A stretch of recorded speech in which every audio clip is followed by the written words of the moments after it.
Okay. Okay. Just introduce. Continue. I've pressed continue. I know how to press continue. Okay, so I'm going to share the screen with all of you. Some of you have been in my class who are 5th semesters. Some of you are in 4th semesters. You're in my class now, and some of you will be coming next semester. So I'm just a mean person, but don't be scared of me, okay? You can ask all sorts of questions. I will ask you questions. And so, and it's not like in class, like, oh, what, I'm being put on the spot. No, if you don't know, you don't know. If you want to, one thing in psych, and we're going to discuss psych, is there's never really a wrong answer, because every human being expresses themselves differently. Okay, now that I've said my little spiel, let's move. Okay, I'm going to share the screen, and then you will tell me whether you can see the screen or not. But hold on. I need to go to here. Hold on. I'm getting there, people. I'm not a Generation Z. Hold your horses.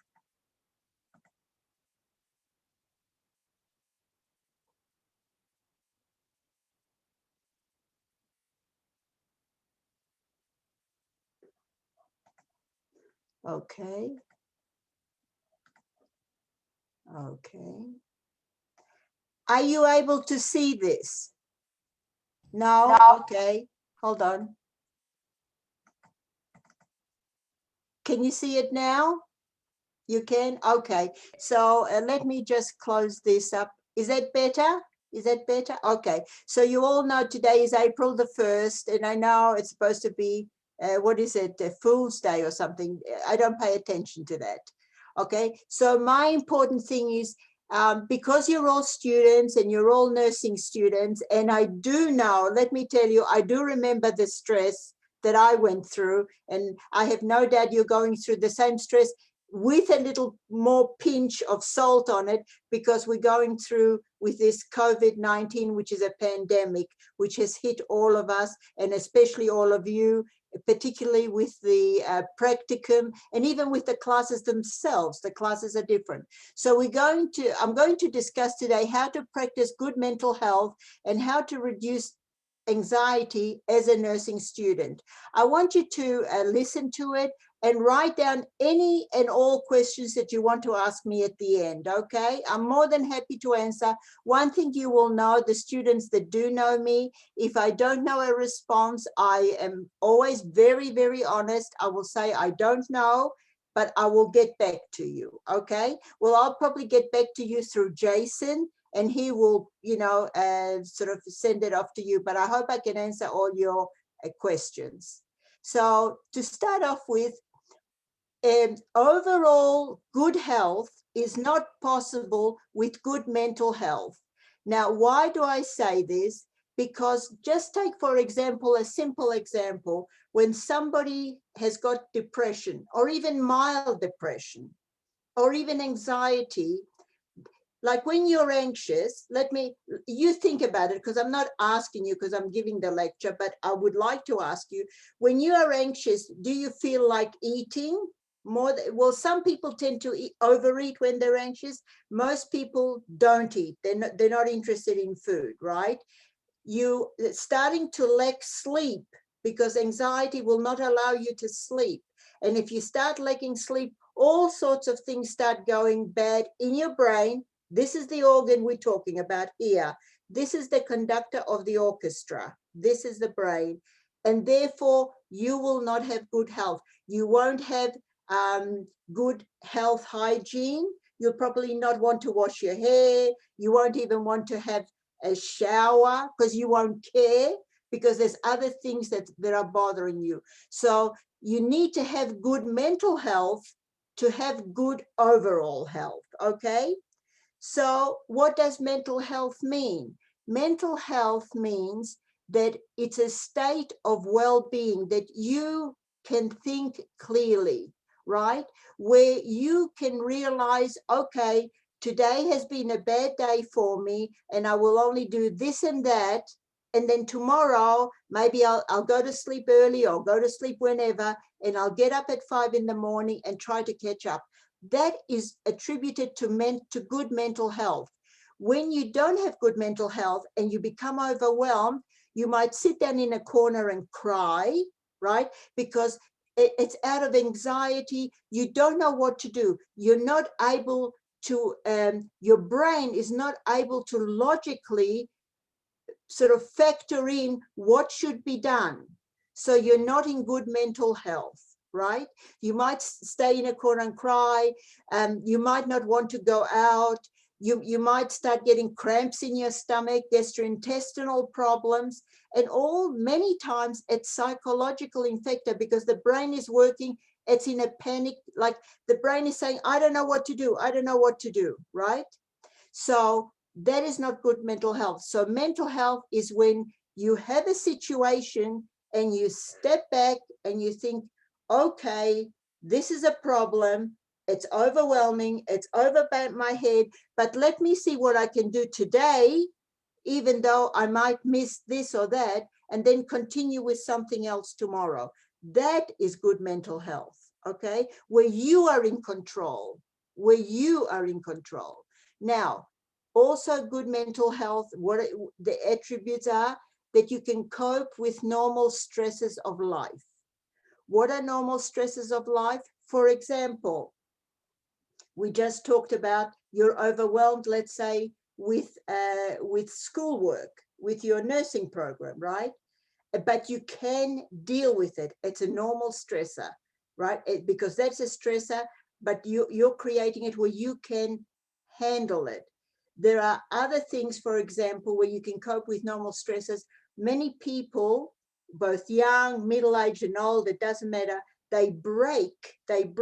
For example, if a family member passes away and they can't overcome it, right?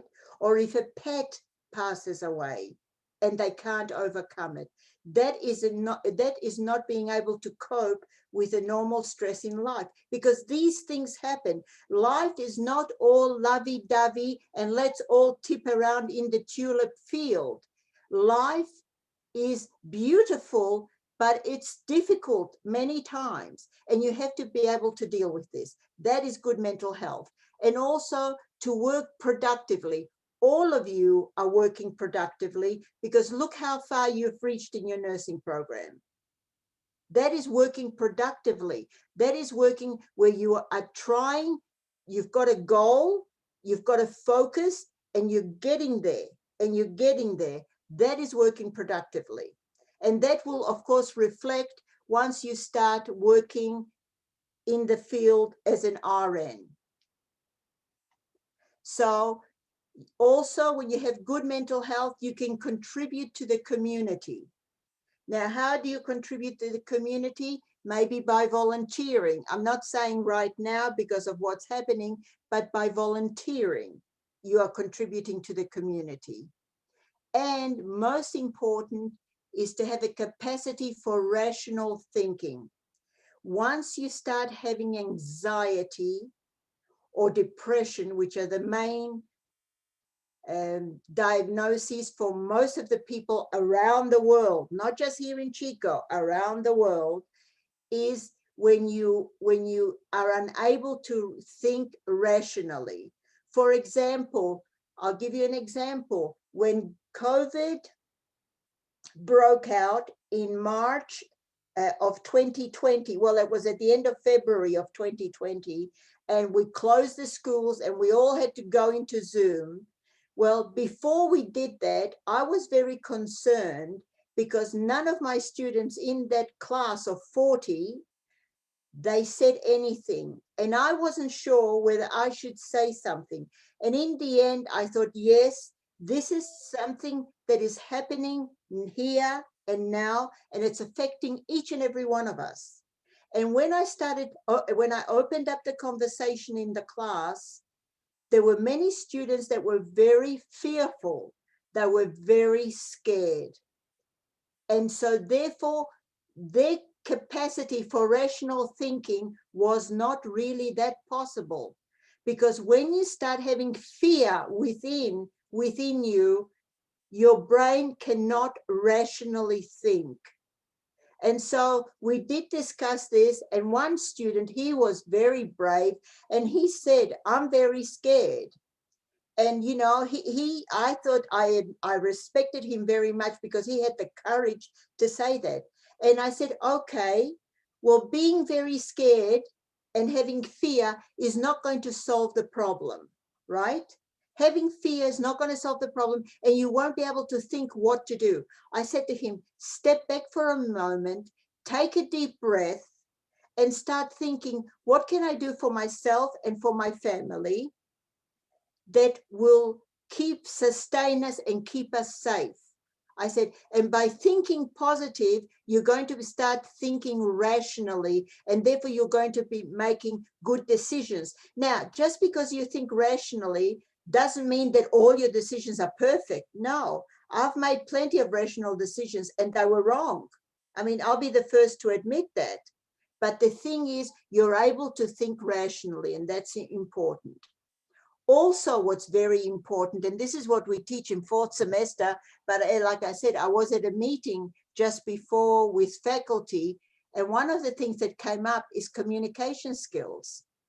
Now, it's all good and well to have the telephone, well, you call it the cell phone, I call it the telephone, you know, and text and email, all that is quick, but but many times, I know it's happened to me, where I've texted a faculty member because she's texted me and I texted her, and the communication was misunderstood. It was misunderstood.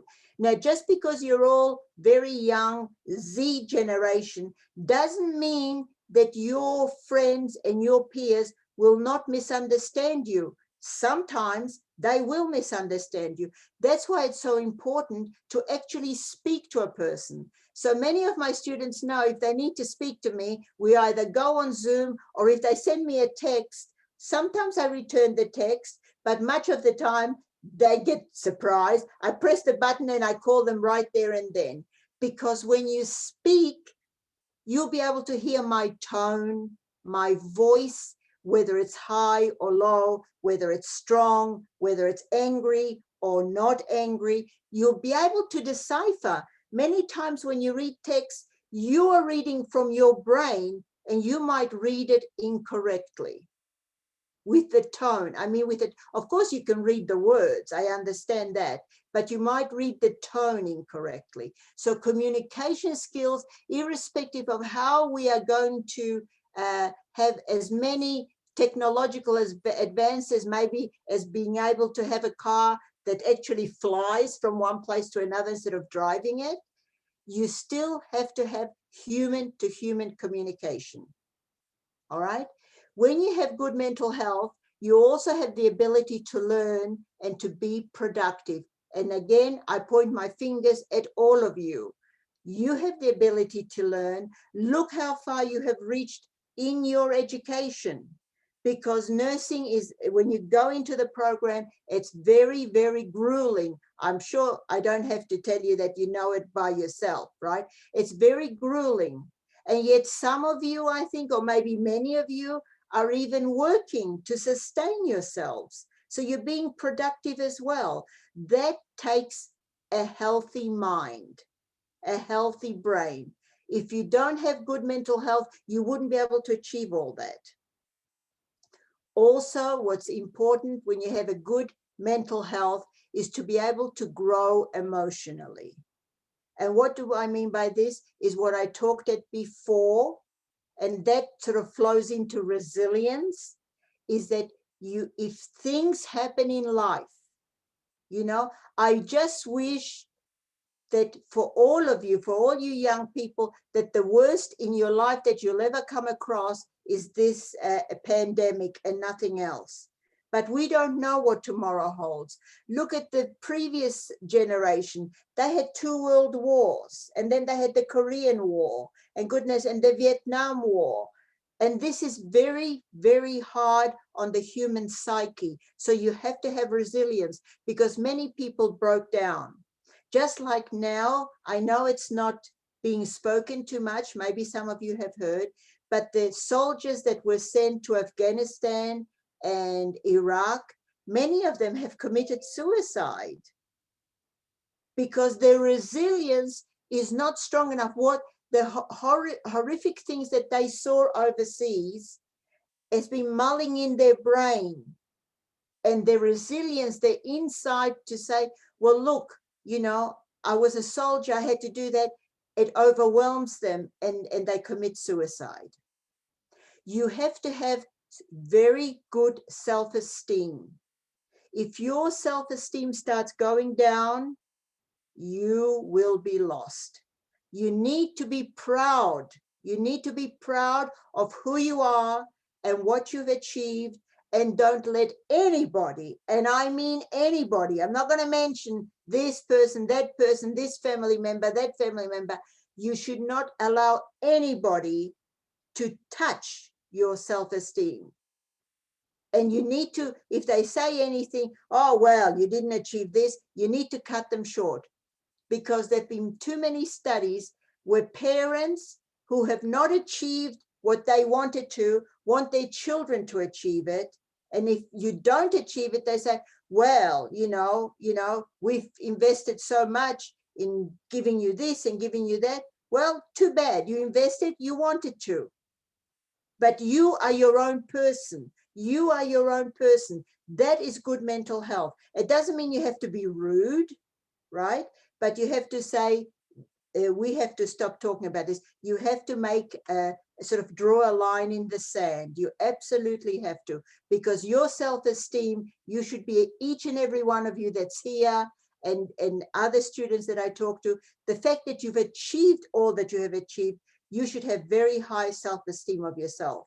Now, that doesn't mean walking around saying, look how marvelous I am fantastic, right? No, but you should be very proud of who you are, extremely proud. You should also have, following on to that, self-control, right?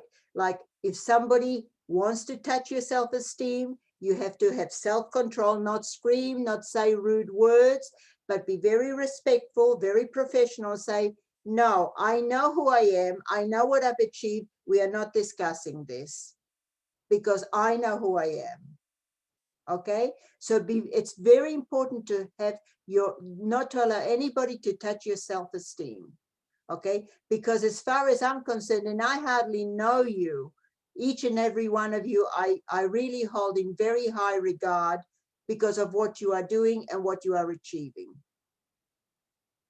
Okay, also be self-aware. This is all very good mental health. You need to be self-aware of yourself, which is, as you can see, one follows on from the other. You need to have meaningful relationships, right? So you need to have friends. Maybe some of you are already going serious with a partner. Maybe some of you are engaged or married, I don't know. But you've got to have, even if it's not that far, you've got to have meaningful relationships with other people, like friends, all right? And have family relationships. That's very, very important. You need family support. You really do. I know that every family is not picture perfect, but most families are, I think, are very supportive of the students, and that's very important. You need to have physical health. Now, physical health means, you probably all know, you know that you have to eat your carrots and your beans and your broccoli, right? And you have to exercise, like run around the block, or I don't know if you're allowed to go swimming yet, but you have to exercise so you have physical health, right? That's very important. Now, this I'm sort of putting in like, well, oh, well, sexual health. It doesn't mean, I don't mean that you have to go around, you know, doing all this and then getting ill. I don't mean it. But if you have a partner, or if you, you know, if you're serious with someone, that is also very important. Not perhaps right now when you don't have anybody, but as you mature and as you start having a meaningful relationship with another person. You have to have a meaning and quality of life. What does life mean to you? As a healthy person, what does life mean to you? You need to understand that life, as I've mentioned at the very beginning, There are ups and downs. Life is not a straight line, remember? Because those of you who've already been exposed to Enloe or to other hospitals, what does a straight line mean? Somebody's dead, right? And therefore life is not a straight line. Life has got its ups and downs, ups and downs. What is important is that when you start going down, that you understand that you're going down, like you're feeling sad, you're feeling depressed, you're feeling overwhelmed, you're starting to feel panic because you haven't got ready, you didn't get ready for your exam, maybe you'll fail it, right? All those things happen in life, but you need to get out of it quickly. You need to get out of it quickly. And you need to find some things like physical health will come in, where you will think, okay, I'm starting to go down, I'm starting to get depressed, what do I need? Maybe well, we'll discuss this on another PowerPoint, but like listening to music, going for a jog, these sort of things to help you get out of your rut, okay? You cannot be ruminating something negative, okay? And you need to embrace happiness and joy. Be happy every single day, because I know you're very young, but life passes way too quickly. And I can assure you that you will turn around and you will be people in your 40s and 50s, and you will ask yourself, where did the time go? So be happy with every single day. It is a present. It is truly a present. Okay, so you maintain good health, good mental health in a lockdown due to the, how do you maintain good mental health in a lockdown due to the COVID pandemic? This is extremely important, because what research is starting to find out, to discover actually, and they're starting to write about, the researchers, is that many, many more people and young people have fallen into depression. Now, the reason for depression is because we are locked. I mean, now they're starting to open up a little bit, but mainly it's because we are locked in our houses. We are locked in our rooms. That will cause depression. That will cause also depression, goes to suicidal ideations, and it goes to suicide. And although they're not talking about it, suicide in the last year has increased significantly, but nobody's talking about it. Okay, so the pandemic has affected all people, not just me, not just you. I know many students are upset because they can't go to all the clinicals that we used to be able to go. Now they won't let us in, especially in psych, they won't let us in. I hope next semester they'll open up a little bit more. I don't know at this moment. But the thing is that it affects everyone. Everyone is affected by this pandemic, okay? Now, because of the need to restrict face-to-face interaction, the lockdowns have had and still have an immediate and considerable negative impact on daily life. Now, luckily, I would suggest to you, but you can correct me, is that at least all of you as students, whether you're in third semester or fourth semester or fifth semester, right, you're still a group. You're still a group and you have some camaraderie, right? So there's some where you can actually maybe ask someone. I know that the faculty, I know I can only talk for myself, but I know for the faculty at large, we are more than happy to be with you, to whenever you want with me as Zoom, I've got you down. You want to talk on the phone, I've got you down. And not just me, there are other faculty members also. So we are trying very hard to support all of you. However, if you don't have that, you know, don't forget it's only 40 students in each class, so it's only 200 students altogether in our School of Nursing, right?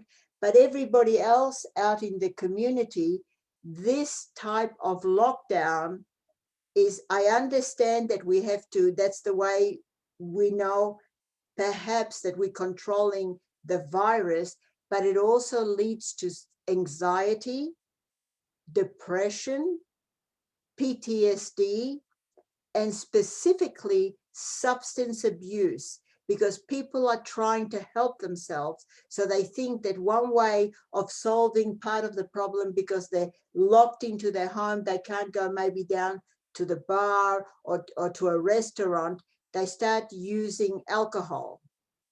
And as I've mentioned earlier, suicide ideation, which comes from depression. Now, the continuum of depression, major depressive disorder, suicidal ideations, and suicide actually starts, you know what it starts with? Lack of sleep. You've got lack of sleep, you've got anxiety, and then you've got 4 forms of anxiety, which goes into depression, and depression goes to major depressive disorder, suicidal ideation, and suicide. That's how it works, unfortunately. So what we discussed, what is good mental health? So what is mental illness? That's society's definition of mental illness evolves over time, because how we see mental illness now in the 21st century, in 2021, was not seen as we see it at the turn of the last century in 1900, 1910, 1920. They saw it differently. So actually mental illness evolves, right? Now you can say that in 1900s, most people who had mental illness were actually locked away in a room, either in the house where they lived, or they went to a hospital and they were locked up. But the problem, what I will say to you, is that mental illness in this wonderful age of technology, and we're all so much more knowledgeable, is still a huge, huge stigma. Like, I worked for 25 years at Enloe, the last 12 years as a charge nurse on the 5th floor medical neurological. Now, we knew of some of the people and some of the charge nurses that were diabetic. And we would all, when we worked with them, I worked the night shift, either myself or another nurse would always run up to them and say, go and get a break, go and have something to eat. Because we knew she was running around and we were worried she might collapse, okay? But if somebody was working and they came in with depression or anxiety, or they had maybe bipolar disorder, they didn't own up, because nobody would run up to them and help them, right? You might go actually and go to the manager and complain, why have we got somebody with a mental disorder working on this floor? It's interesting. I want you to think about it. You don't ask that when you're working with somebody who's got who's a diabetic, or even somebody, even some young people. I know I work with, they're still working, there's some of the nurses have got blood pressure issues, but nobody even thinks, you know, every now and then I will ask, well, how's your blood pressure? You know, has the doctor increased the dosage of whatever? I'm not going to mention medications, you guys should know a medication that you're taking. But I certainly wouldn't go up to someone and say, well, I know I would, because I now work with someone who had bipolar. It was incredible. But, and I did ask her and she was too scared to tell me. So I just dropped the subject. But you won't go up to someone and say, or you'll see someone, you think, my gosh, that person has got a mental disorder. Why are they working? Right? I don't want to work with them. So society has embraced, now in the 21st century, we've embraced a little bit better mental illness, because it's certainly being advertised a lot on television, but we're still not there. There's still a huge, huge stigma, huge, okay? So also what we find, that it is defined and shaped by the prevailing culture and societal values. Okay, that's mental illness. It reflects mental illness changes in cultural norms, social expectations, and political climates. Now, when we talk about political climates, we're talking about what's the flavor of the month, okay? So if you've got a politician, maybe whose family member is afflicted with a mental illness, he or she might push a bit harder to have something done more for mental illness. Like, for example, till not so long ago, maybe till 20 years ago, insurance companies would not pay if you went to a psychiatrist because you were because you had depression. You know, when you say mental illness, I'm not talking about somebody who's totally schizophrenic, but even if you were depressed and you wanted just an SSRI for your depression, the insurance company would not pay for the visit and they wouldn't pay for your medication. That's about, what, 20 years? I think they started in the 1990s. I think it was President Bush, I think the older one, President Bush, the older one, who enacted the decade of the brain, where insurance companies, they started pressing insurance companies to start paying for this. So it's, do you understand? This is a serious situation, okay? Now, mental illness has been applied to behaviors which we consider as strange, different from the established cultural norms. And when I have my class of 40, I always say to them, what you expect, just like now all of you are on Zoom and looking at me, and I'm looking at you, right? You expect me to sit here and to explain and to discuss. Now, how strange would it be for you if suddenly I stand up on the chair that I'm sitting and I start doing a song and dance, right? You think, what's wrong with her, right? Or if I'm in the classroom and I'm talking to you, you know, discussing something, and I jump on the table and I start doing a tap dance. So what does that mean? It means that mental illness, why there's a stigma and it's still not acceptable, is because it's a behavioral problem, right? If somebody has problem with their heart and they go, oh, and they hold their chest, all of you will run to this person and help and start doing compressions and doing everything quick, fast, cold, code blue, get everything moving, right? But if somebody comes right up to your face, or somebody, you know, maybe not by accident, pushes you a little bit or does something strange, you're going to move away from that person. You don't want to have anything to do from that person because it's a behavior.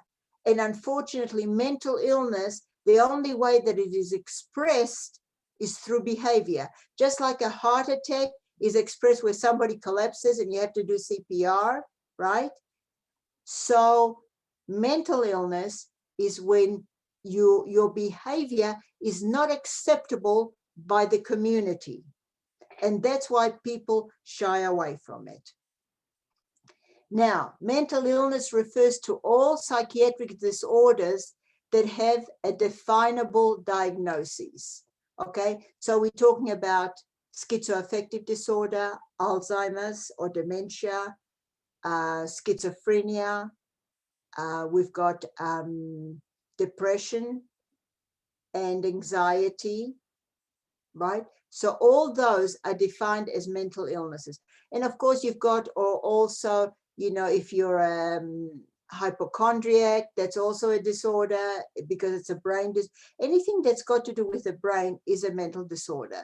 Now, mental disorders can be manifested. That means they can be developed either biologically. And what the research has shown is that in most cases, not all, but in most, because you can never say all, remember, you can never say all, in most cases, it's hereditary. So if you're in your family, there's Alzheimer's, doesn't mean you will get it, but you have a higher probability of getting it. If you're in your family that from both, either parent or both parents, you know, let's say your grandparents runs depression, you're more likely to have it, to get it. Not just suddenly you get up and you've got it, but something will happen in your life, maybe where you will lose a dog, you know, you'll have to put your animal down because it's old or it's sick or whatever. Or let's say you'll feel, oh my gosh, I can't cope with all that I have to study. You'll have a little breakdown. And then it will start. This is quite a few years ago, I had a student, and he had from both sides of his family, from his mother's side and his father's side, where they were bipolar. And he came and he talked to me and he said, I am so worried. I am so worried that I'm going to come down with bipolar disorder. And so we discussed it. And I said to him, first of all, it's very important that you know all the signs and symptoms. Secondly, that you have things that you prepare that you can uphold yourself when these symptoms start coming, and that you go immediately to a doctor. And he said that he was doing that, but he said he's always fearful. He's always fearful that, anytime he might get it. Because look, I'm going to tell you something, and I don't mean to frighten you. It's just a fact of life. You know how they're rolling out now the vaccines for this pandemic, for this COVID-19. I've got news for all of you. There's no vaccine for mental illness. There is none. Zero. And guess what? Mental illness knows no boundaries. It doesn't know any cultural boundaries. It doesn't know any economic boundaries. It doesn't know any social boundaries. It doesn't know any religious boundaries. It affects people of every group it affects. So it's not that one group is better than the other. No, it affects. So you have to take care of your mental health. Just like you take care of your body. Like, you better not eat that cookie, but instead eat a carrot or eat a piece of broccoli. So you have to take care of your mental health, because once it breaks, it will never go back to normal. You can control it so that if you have relapses, the relapses are not very frequent, but you will have that for the rest of your life. So be very, very careful. Do take care of your brain. Do take care of it. So that's biological. Developmental, that can be like I said, sometimes it can be developed by something that happens in your life, right?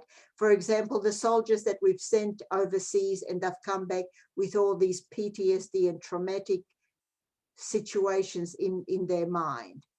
Psychological, that's when you don't have control over your mind, but your mind has control over you. And it's like telling you, look, you did this wrong. Look, your relative said this about you. Your other relative said that about you.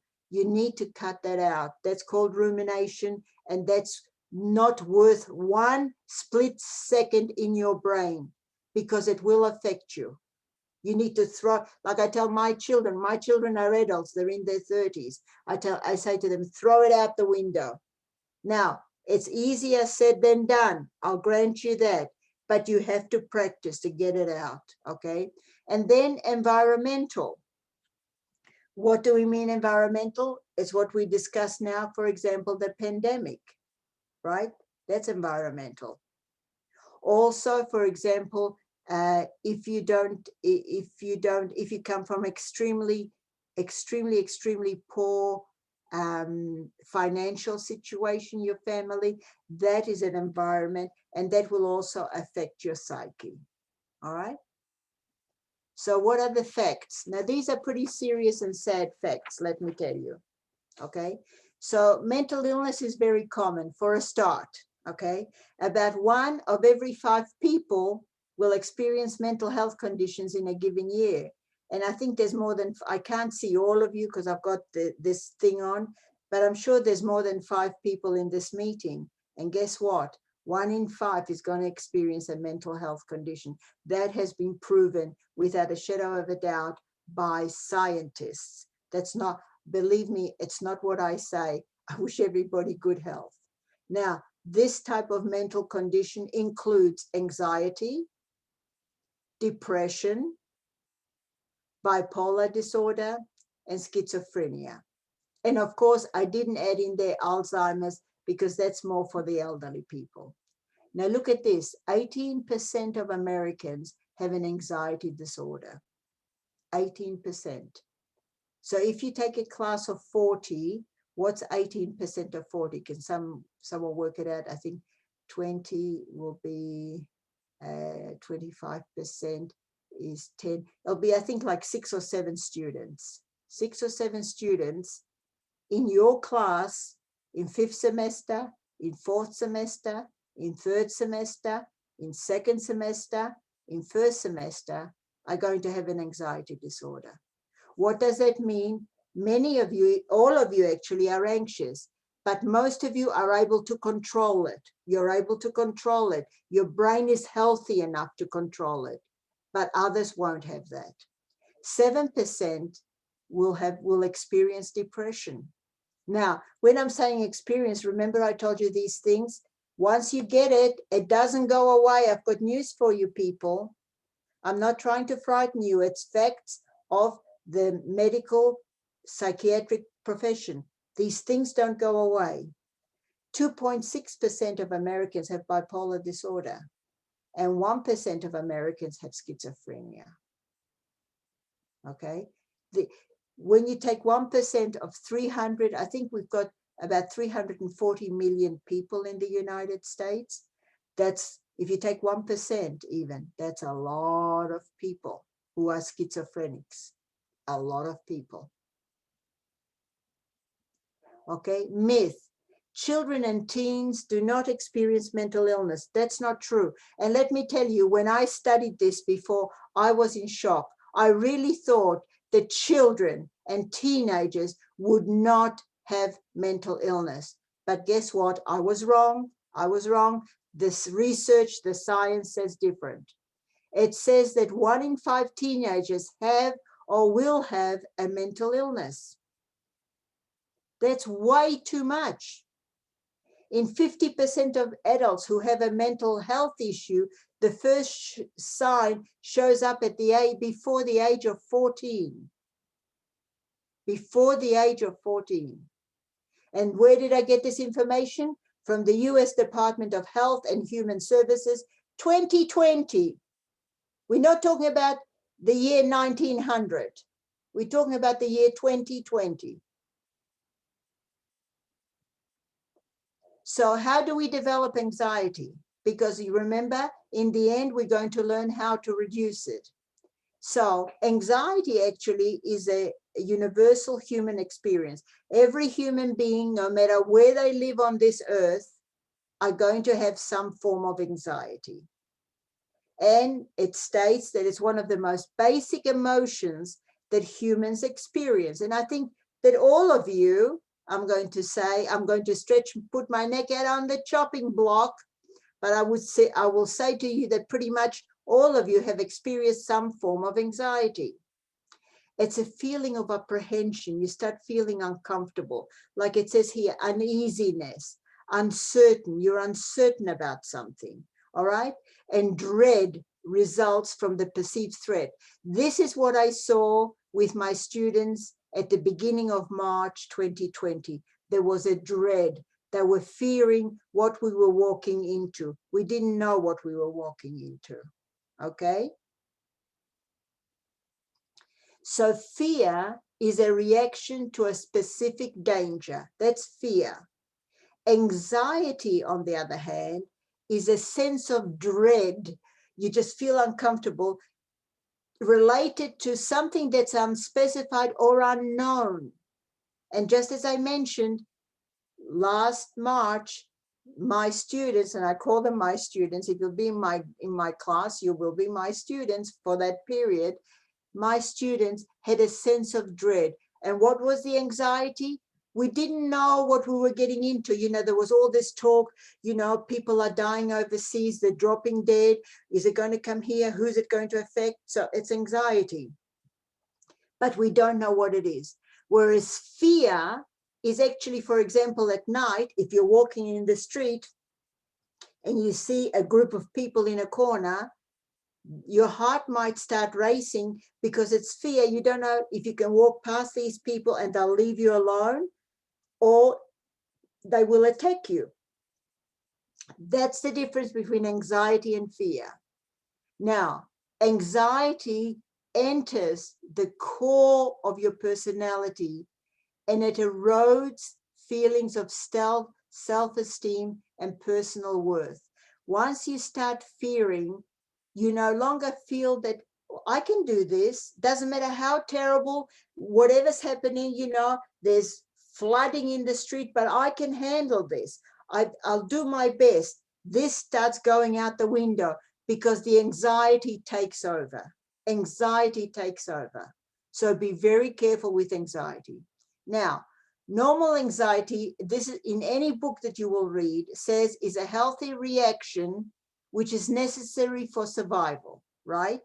Because let's say if you see something's going wrong, you get your adrenaline going. Adrenaline is anxiety. You'll get adrenaline going once you start working as an RN and a code is called, or something will happen to your patient and you'll have to do something quickly. Your anxiety level is going to go up because adrenaline will be spewing out of your adrenal components on which sit on top of your kidneys, and that will create anxiety. But that's healthy because you've got to do something quickly, not just, oh well, I'll see what happens to my patient if he lives or dies, right?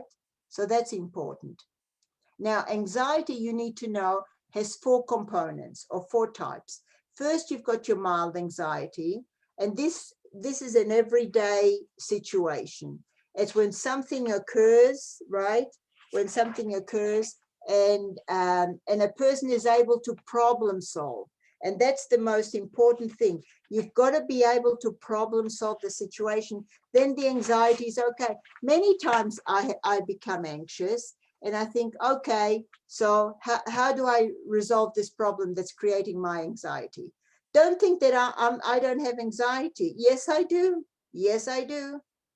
But with time, I've been able to handle things. Or when I see that something's going to cause anxiety, I try to problem solve before it gets out of hand. That's what you have to learn. Now, moderate anxiety is when anxiety increases and your perception, your thought of the person starts narrowing, right? This leads to some details being excluded from the observation. Like if you're upset about something, let's say you're not very happy with the grades or something, and the instructor is talking to you, some things you're not even going to hear. It's not that you blocked it out because your anxiety is there, because look, all you keep on thinking is about the poor grade. And let me tell you, poor grade is not the end of the world. The poor grade is not the end of the world. You still succeed very well. So that's when your field of perception starts narrowing. Okay, you need to know that's what happens. Now, in moderate anxiety, right? So we've got mild, moderate, and it's continuing. The person sees, hears, and grasps less information. That's what I told you. So therefore, it's starting to lead that you're starting to select things, what you want to hear. You're starting to select unbeknown to you. You're not doing it on purpose. You're not doing it on purpose. But the brain, you see, the brain is an incredible organ. It needs to survive.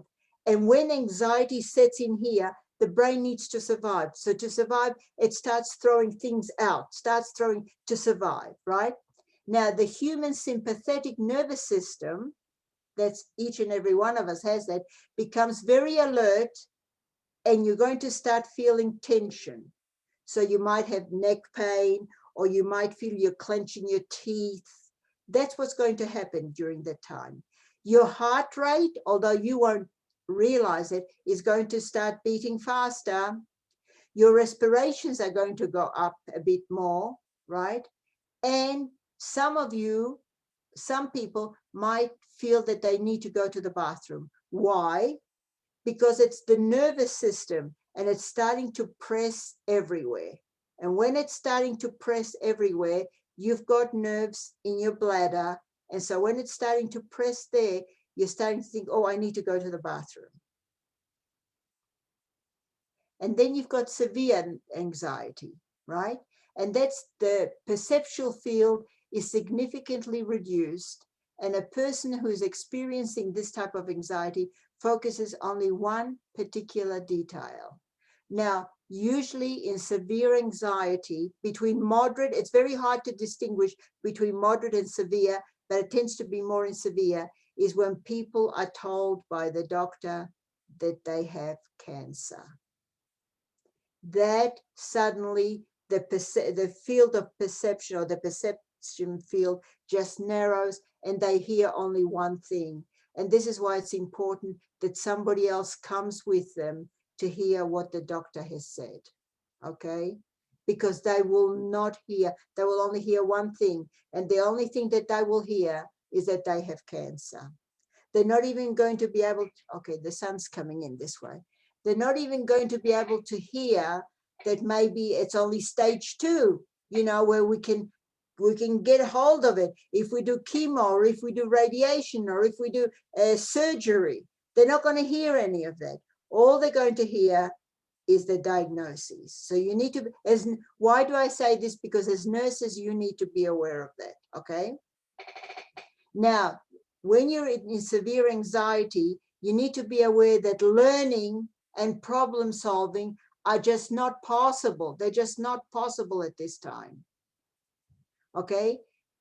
Signs will include being dazed and being confused, more being confused than being dazed. And they're confused because they're hearing only one thing. They're hearing only one thing, and they don't, and so the brain can't resolve the problem. The problem is cancer, but the brain is unable to resolve it. What to do, right? Somatic symptoms will present for people when they're in severe anxiety as headaches. Some people will tell you they're nauseated, and some people will have dizziness, and many of them, actually most of them, will not be able to sleep.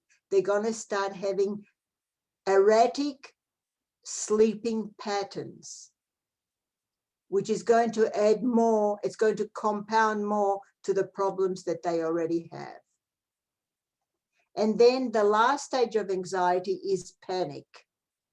Okay, this is the most extreme form of anxiety, and it's a dysregulated behavior. Okay, a person with panic attack will be unable to process anything what's going on in the environment. This is, for example, a panic. And of course, we've got here the signs and symptoms of pacing, running, shouting, and there's some more on the next slide. For example, let me give you an example of panic. When you're in an aeroplane and the aeroplane is starting to go down, that's when panic. Or let's say you're in a outside meeting and somebody calls out something and there's a panic of people, right? Where people trample over each other. That is severe panic, okay? And you'll have screaming. Some people will withdraw. They're just not going to say anything. The physical behaviors might be erratic, it'll be uncoordinated and impulsive, for sure impulsive. And this will often lead to exhaustion, because if you watch the whole thing, especially if you've got the person contained, like, you know, in a place, after all this, the person will be exhausted. The person will be exhausted after a panic attack. They just need to rest and to sleep. So anxiety branches off into multiple other human psychological disorders. Anxiety is a very, very nasty illness. I've got news for all of you. It's a very, very nasty illness, anxiety. So although some anxiety is good, as we mentioned, mild anxiety is even acceptable and needed. Like, you need to be a little bit anxious when you're going to sit for an exam, so at least you've studied a little bit more, you know your stuff. But anxiety will lead to depression. More than 60% of people who have anxiety will end up with depression. More than 60%. Many people who have anxiety, that leads to OCD, obsessive compulsive disorder. That's a horrible disorder, obsessive compulsive. Also hair pulling, trichotillomania. And people have actually become bald. They pull, it's not that they're there and they're just pulling, but they're twitching and twirling and twitching and twirling, and they won't let go of their hair. Then you've also got skin picking disorders, dermatillomania. These are all disorders that branch off from anxiety. Okay? So what is the causation to have anxiety? You've got physical, right? If something happens to you physically, you've got, like, for example, an anxiety physical would be like if you walk in the street and you fall and you break your arm or your leg. That's a physical, to have an anxiety. Situational, again, we've got with the pandemic. Biological, it's coming down through the family DNA. You've got environmental, if you're not living in conditions that are conducive so you can grow up and have food on the table and clothing and shelter. Social anxiety, where people are actually very anxious to be with other people. And it's more so, although the sociologists, I've already been reading some of the papers that sociologists are writing, and they're very concerned because now, not even talking about the pandemic, everything is texting, texting, texting. Everything is with your thumb, texting, and not so much human to human contact. There's social anxiety. When you have to go and meet someone, or let's say do a presentation in front of people, you know, your anxiety is sky high. And then, of course, there are specific phobias, special different types of illnesses that come up with anxiety. So what do you do to reduce your anxiety? That's what's very important. What do you do? What do you do? Well, we will see. Most important, let's see, what do you do to reduce anxiety? I think I had it on another slide, but like I mentioned before, you have to think what helps you. Each person is an individual human being. Some of you might decide to call your mom or your brother or your sister or your friend and talk. Some of you might decide to go for a run around the block. Some of you might decide to do yoga or meditation or read a book or listen to music or take your bike and drive around, you know, around Bidwell Park, wherever you are. You have to find something that will help you to reduce your anxiety. And what does that mean? Your brain has to rest, not to think about the same situation. That's how you reduce your anxiety. Now, why do college students suffer from anxiety, which is all of you people? Okay, so research, all this is research has shown that you left home, and although many of you, maybe all of you, were so excited, yes, I'm going to live now by myself. Mom and dad can't tell me what to do. I am my own person. Yes, you are. Yes, you are. You're an adult. But what you don't realize is that you have lost your support system. Because whilst you were in school, in high school, and you were living at home, even if you got on with, you know, you had arguments with your mom or dad or your brother or your sister or whatever, but that was a support system.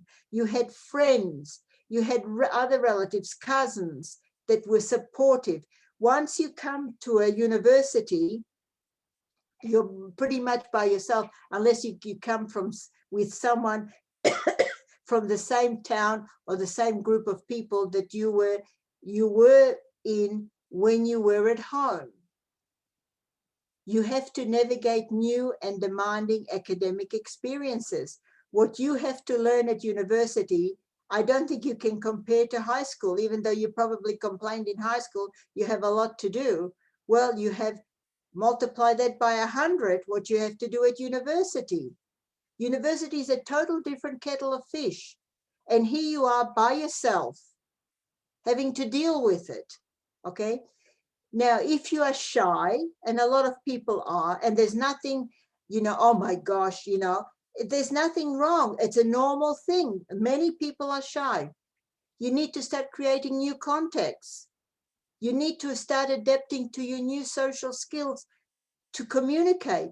And what if, you know, you were a shy person, but where you grew up with friends and they knew you and they accepted you the way you are. And here you are in a new university and you know, you don't know anybody. You just don't know anybody. And you've got to start making friends because you're all alone. You would be amazed at the research that goes on.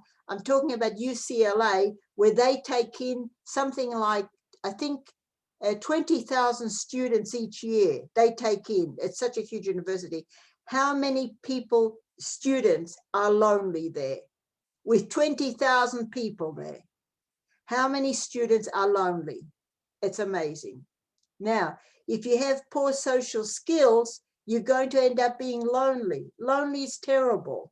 I've got news for you people. Lonely is terrible. And many students experience loneliness, and that leads to anxiety and depression. When you have no one to turn to, no one to talk to, no one to go with you to get a coffee, to get an ice cream, that leads to a huge loneliness. And loneliness is, again, something very bad because it leads to anxiety and depression. So anxiety increases when students have decreased self-confidence, because what happens? At home, you were self-confident. You were even, having arguments with this person, with that person in the family. Suddenly here you're by yourself, and your self-confidence and your self-esteem starts taking a dive down. And remember, I told you, don't let that ever happen, but it does.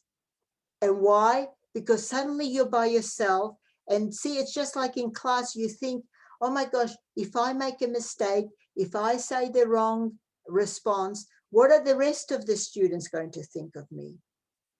I couldn't give a penny what the rest of the students think.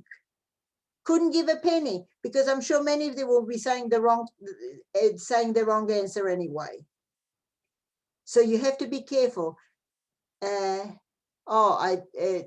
This is working memory. Anxiety reduces working memory. Not. Will you be able to fix that, Jackson? Or do you want me to fix it before I send it to you? That should be working memory, not working memory. Yeah, if you send me the PowerPoint, I can fix it. Okay, all right. I'll fix it and I'll send you the PowerPoint. Okay, and then you'll be able to put in the new PowerPoint or not? Oh, you know what? Forget it. Don't worry about it. Let me continue. Okay, we're done. Okay, it's called, this is, the M should be turned upside down. Okay, the M should be like working memory. What does it mean it reduces working memory? We have different divisions in our brain for memory. We have short-term memory, we have working memory, and we have long-term memory. So short-term memory is what you see and what you hear right now, or when you're in class. That's working memory, right? That's a short-term memory, sorry, that's short-term. It then moves it on to working memory, which is like, I call it another room, where it breaks it up and it thinks, what is important for me to remember and what not? And what is important gets sent to long-term memory, and the rest gets thrown out the window and you forget about it. So anxiety reduces your working memory. So you're not going to remember pretty much anything, okay? This affects the ability to recall information from long-term memory, because if your working memory is not able to function, it can't bring back already what you've got stored in your long-term. Now, a perceived or actual decreased time available for learning and studying does lead to test anxiety, right? So if you're going to give yourself a limited time or a short time to learn and to study, this will lead to anxiety. It will absolutely lead to anxiety. So I strongly recommend that if you don't know the subject matter too well, or if you want to know it well, study. Now you think to yourself, oh my gosh, I'm studying so much, I don't have a life. That's true. You don't. If you're a nursing student, I've got news for you. You don't have a life. You don't, because it's so much information that you have to absorb. However, you need to logically think and have good mental health. And you think to yourself, yes, I don't have a life. My friends who are studying history or geography or the arts, they can go out, well, not now so much, but before, they can go out to the movies, they can go out to nightclubs, they can go out to parties. I can't, I've got to study. True, all true, all true. However, you need to have the goal, because once you finish, and it's really a short time, 1 semester, 2 semester more, you've got to go, you will have a profession. You will have a profession where you can walk straight in, literally, and you will make good money, and then you can have you can go to all the parties that you want. You can go to all the parties, and you will have less anxiety, because if you don't prepare well for an exam, for a test, you will, unfortunately, when I say you, I don't mean you personally, but usually people have anxiety. So here we've got anxiety. This I want you to remember, because I want you to have good mental health. Lack of sleep, because I know as a young person, you say to yourself, well, I can do an all-nighter. I've stayed up, the last couple of weeks till 3 in the morning and slept for 3 hours and got up at 6 to go and do clinical. Yes, you can. You can do it. You're young, but you're destroying yourself. You need to do that. And it will affect you when you least expect it. When you least expect it, it'll hit you. Remember I said, there's no vaccine for mental illness. There's no vaccine. And when something small will happen and you have abused your brain because you haven't taken care of it, guess what? The brain will say, hey, hallelujah, I'm out of here. I'm out of here. All right? So remember that lack of sleep will lead to anxiety. There's no question about that. And anxiety leads straight to depression. Okay, so anxiety, if you have anxiety, it will affect your sleep, even if you have mild anxiety. Before an exam, I'm sure not all of you are sleeping like babies for 9 hours, I'm sure, right? So it does affect your sleep, and that will affect your cognitive thinking, your cognitive manifestations. Also, as anxiety increases, your mood will change. Your mood, that means your behavior will change. When you are anxious, you don't want to hear sometimes what your friend has to say, right? You're going to think, okay, I should have vacuumed the floor. I'm not going to. You're going to have mood swings. It also states in research that people who have anxiety get, not all the time, but often, cardiovascular disease, because anxiety affects your muscle, your heart muscle. You're going to have respiratory problems because your breathing is going to be uneven, even though you're not going to feel it. You're not going to feel it. And you're going to have gastrointestinal symptoms. That means some of you might have diarrhea. Some of you might have to go, you won't have a UTI, but you might have to go to the bathroom 5 times, in a couple of hours, because anxiety will do that. So insomnia and inadequate sleep hygiene is reported by 30% of college students. That was done 2.5 years ago. 30%, that's a lot of students who have inadequate sleep hygiene. And sleep hygiene means actually sleeping, your 6 to 8 hours every single day, not just, during the week and then, do whatever for the rest of the week. Lack of sleep negatively affects your cognitive, your physical, and your psychological health. This affects academic achievements. And if you don't have good academic achievement, it's like a circle. It just goes round and round. If you don't have this, it keeps on going, and you keep on coming back, and it keeps on going, and you can't get out of that circle, right? It increases the probability for motor vehicle accidents because your focus is not there. You need to know that. You might think, listen, I'm okay, I'm a good driver, I can drive with my eyes closed. Well, I've got news for you. Maybe you can drive with your eyes closed, but you can't drive very well when you're anxious, because first of all, your reflex reactions will not be like they are now when they're normal and you can react like that. They will not be. And secondly, your focus won't be clear enough when you see something, and your anxiety is your perception, your field of perception. Remember, we went through anxiety. We've got different fields of perception, right? It narrows. And so therefore you won't be able to make a good judgment call. There's somebody crossing the road, I better slow down. Okay. It increases the use of alcohol. It increases people will try to help themselves. They'll think that Alcohol will mellow them out. Not, and not, okay? It is related to obesity.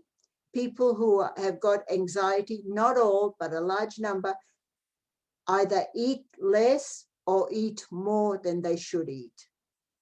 And this is without a question of a doubt that lack of sleep leads to depression, without a shadow of a doubt. So reducing anxiety, some factors that might reduce anxiety is relaxation techniques such as music, reading, watching a movie, yes, talking to family and friends, that's huge. Yoga, exercising, meditation is another one, another big one. And that's it. That's it. So let me stop sharing. And here we are.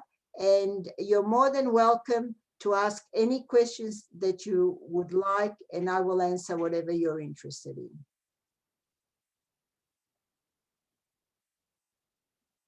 Don't be shy. Some of you are going to have me next semester, and I'm going to remember you. Thank you so much for your content, Helen. I think we're just running a little bit over the Okay. meeting. Oh, okay. In People that just case, might feel a okay. little bit like. Sorry. Oh, I'm so, you see, I wasn't even looking at the time. Okay, I better say goodbye. Okay, I'll say goodbye. Sorry, everybody. Thank you for staying. Thank you. Thank you Thank so you, Helen. I appreciate Thank it. you so much. Listen, I want you all to be healthy here. Okay, be healthy here. Okay, bye, everyone. Bye, Helen. Bye. Yeah.